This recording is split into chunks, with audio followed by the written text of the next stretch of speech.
Ka-Express, sa video na ito, tatlong malalaking balita sa basketball ang ating tatalakayin. Una, ang pangalan ni Kai Sotto na muling umingay matapos ikumpara kay James Wiseman. Maraming fans at analyst ang nagsasabing, ginulat ni Kai si James Wiseman dahil sa ilang aspeto ng kanyang laro at potensyal. Lalo na kung isaalang-alang na si Wiseman ay dating top draft pick na nahirapan magpakita ng consistency sa NBA. Para kay Kai, malaking bagay ito dahil patuloy siyang napapansin at nasusukat laban sa mga big man na may mataas na pedigree. Pangalawa, titingnan natin ang kumakalat na usap-usapan tungkol kay LeBron James, ang posibilidad ng kanyang pagbabalik sa Cleveland Cavaliers. At panghuli, aalamin natin ang naging laban ng Gilas Girls sa kanilang unang salang sa Under-16 Asia Cup A, kung saan nakaharap nila ang powerhouse na Australia. Sa mundo ng basketball, madalas ikumpara ang mga malalaking manlalaro na parehong may taas, potensyal at pangarap na mag-dominate sa ilalim ng ring. At dalawa sa kanila ay sina Kai Sotto ng Pilipinas at James Wiseman ng US. Parehong may tangkad na higit sa karamihan, parehong may skill set na hindi pangkaraniwan sa kanilang laki, at parehong dumaan sa matinding pressure mula sa mga fans at experts. Pero sa mga nakaraang buwan, unti-unting gumuguhit ang linya ng pagkakaiba, at dito na pumapasok ang kwento kung paano ginulat ni Kai si James Wiseman. Si Wiseman ay dating highly touted prospect, napili bilang ikalawang overall pick ng NBA draft. Buo ang hype at expectation na magiging susunod siyang dominanting big man sa liga, pero hindi naging madali ang kanyang landas. Nasangkot siya sa ilang injury setbacks, nag-struggle sa kanyang consistency, at nahirapan makahanap ng permanenteng lugar sa rotation ng kanyang mga naging team. Sa kabila ng kanyang athleticism at tangkad, marami ang nagsabing hindi niya naabot ang inaasahang ceiling sa early years niya sa NBA. At si Kai naman ay nagmula sa ibang ruta. Hindi siya dumiretso sa NBA sa pamamagitan ng college basketball sa US. Sa halip, dinala niya ang kanyang talento sa iba't ibang international leagues, NBL Australia, Japan B-League, at pati sa NBA Summer League, kung saan nakatikim siya ng pagkakataong ipakita ang kanyang laro laban sa world-class competition. Hindi madali ang kanyang paglalakbay. Madalas siyang kwinestyon, minamaliit at kinumpara sa mga established big men. Pero sa kabila ng lahat, patuloy siyang napakita ng improvement. Ang pagulat ni Kai kay Wiseman ay hindi lang literal na laro, kung saan nagharap sila, kundi sa paraan ng narrative. Habang si Wiseman ay tila huminto sa pag-angat, si Kai ay patuloy na tumataas ang kanyang trajectory. Lumalakas ang kanyang katawan, gumaganda ang kanyang footwork, at mas naging agresibo ang kanyang style of play. Ang dating batang sentro na kailangan pang buuin ang katawan ay naging mas handa na ngayon na sumabay sa mga higante ng mundo.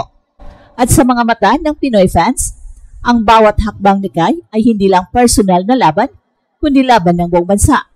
Kaya kapag ikukumpara siya kay Wiseman, isa itong simbolo ng pagtaas ng antas ng Pinoy basketball. Isang 7-footer mula sa Pinas na nakakasabay at minsan ay nakaka-outshine sa isang dating NBA lottery pick. Para kay Kai, ang tunay na hamon ngayon ay consistency. Dahil kahit gaano kaganda ang isang laro, kailangan niyang ipakita ito araw-araw para tuluyang makumbinse ang mga doubters at scouts na kaya niyang maging parte sa pinakamalaking liga sa mundo. Pero isang bagay ang malinaw, ang pangalan ni Kai ay lumalabas na sa parehong sentence na tulad ni James Wiseman. At kung tuloy-tuloy ang kanyang pag-angat, maaring dumating ang panahon na hindi na lang siya ikinukumpara, kundi siya na ang magiging bagong standard ng mga international big men na may pangarap sa NBA. At isang malaking usapin ngayon sa NBA, ang posibilidad na bumalik si LeBron James sa Cleveland Cavaliers. Sa edad na 40 years old, marami ang nagsasabing papalapit na sa dulo ang kanyang karera, pero hindi humihinto ang usap-usapan na maaari pa siyang magsuot muli ng Cavs uniform, lalo na't may mga insider reports na nagsasabing interesado ang parehong panig. Mula pa nung simula ng off-season, ilang NBA executives at coaches ang nagpahayag na ang storyline ng pagbabalik ni LeBron James sa Cleveland Cavaliers ay hindi malayong mangyari.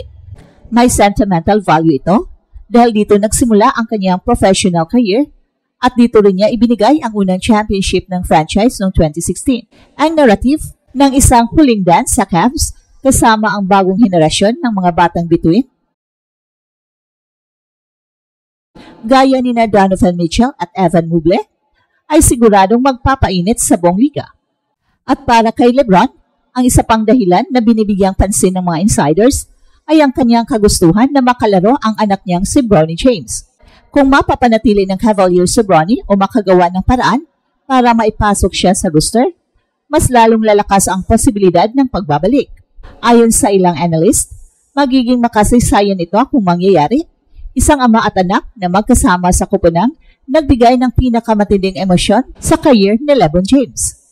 Sa ngayon, wala pang opisyal na pahayag mula sa kampo ni LeBron o sa Cavaliers management, pero malinaw na ang usaping ito ay patuloy na pinapainit ng mga opisyal sa loob ng liga. At kung sakaling mangyayari, ito ang magiging isa sa pinakamalaking kwento ng NBA sa buong kasaysayan.